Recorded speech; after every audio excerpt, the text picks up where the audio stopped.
So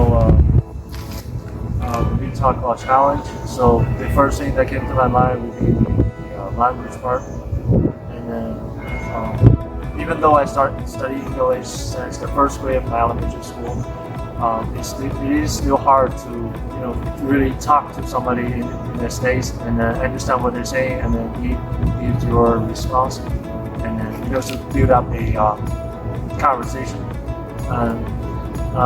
So the first time I came here is like I think it's 2016, and so that's a hard time for me because I don't really understand everybody's talking, and then I have really a bad experience to build up the conversation. And then the second time I'm here, that's my enrollment at Ohio State, and then I literally spent a year in studying English just to understand what people are talking to me, and then gives my response.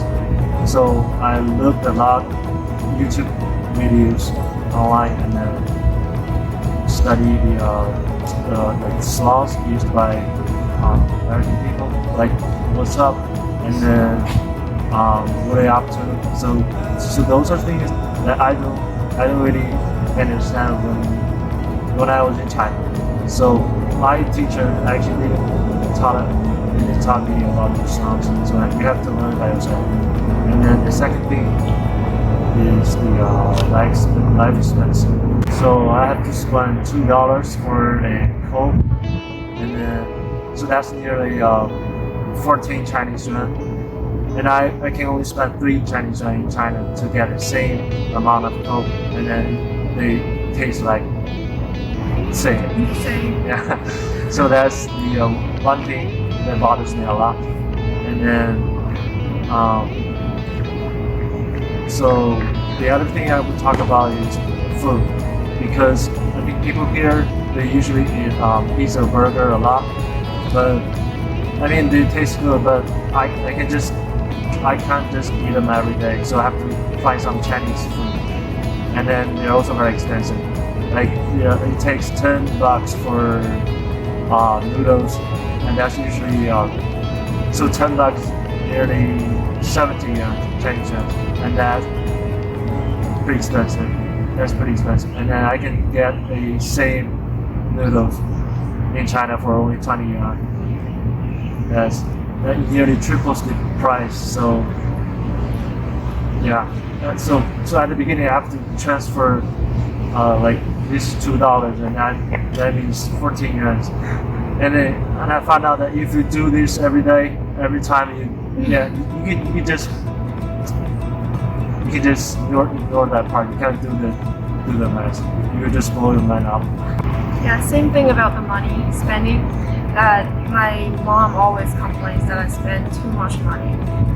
And as international students here, we can't get like jobs, like real jobs. We can only work at school. Well, the pay rate is a little bit low, right? So when I was in Tacoma Community College, I work in the WTC, which is Writing and Tutoring Center, and they have a little bit higher payment, which is $11.25 per hour, and I can work up to 12 hours or 12 hours. Well, in Ohio State, I'm an undergraduate reader now, and my payment, well, my what do you call it? Rent? Oh, just payment. Okay. My payment is $8 an hour, and I can only work 10 hours each week. So yeah, I'm kind of jealous of American students sometimes that they said that they have work that and they have a lot. Their tuition is a lot lower than ours. Ours as an international student is $1,900 per semester, and I bet it's a lot cheaper for American students, and they probably can just graduate and get a job as soon as they graduate. But as international students, many companies requires requires like have this kind of requirement that they only want local people. They don't want graduate students.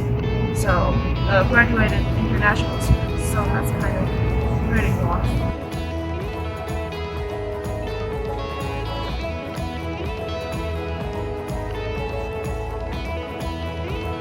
Since OSU is a really big university, and so it actually offers a lot of resources for international students.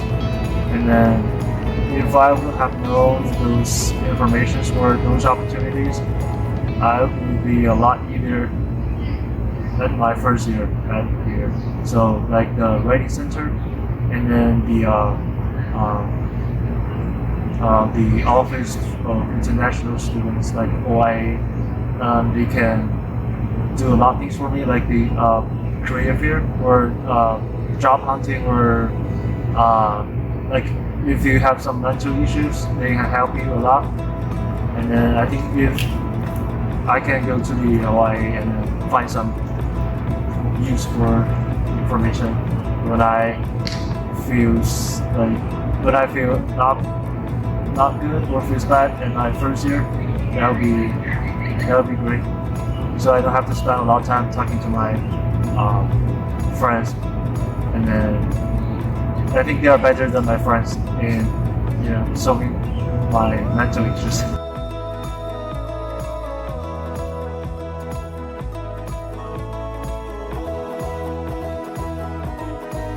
So I would say get to know some local people right here, and like the Native Americans, so they can help you a lot by guiding you on some things that you know, like the way they talk and the way they eat food, or even the way professor taught in class. And but you have to be really sincere in making friends, but not just for the advice. And I would say you better be well prepared, like just as Tony said, be mentally prepared, because the transition you are gonna make is a pretty big one. You are moving from one country to another, and a lot of things gonna change, like the people around you, like you are gonna to adapt to a brand new environment. So and also you will face a lot of uncertainties. Like now, none of us would have expected the COVID-19. So just be prepared and stay strong. So I would say be confident and not afraid to try out things. Like you're in America, just experience the culture. Because why not?